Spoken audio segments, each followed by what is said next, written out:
You ask Tiger to solve. This deals with linear equations with one unknown. The final result is x equals 8. Let's solve it step by step. Group all constants on the right side of the equation. Subtract 3 from both sides. Simplify the arithmetic.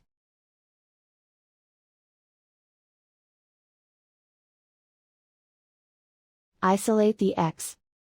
Multiply both sides by 4. Group like terms. Multiply the coefficients. Simplify the fraction. Simplify the arithmetic. And so the final result is x equals 8.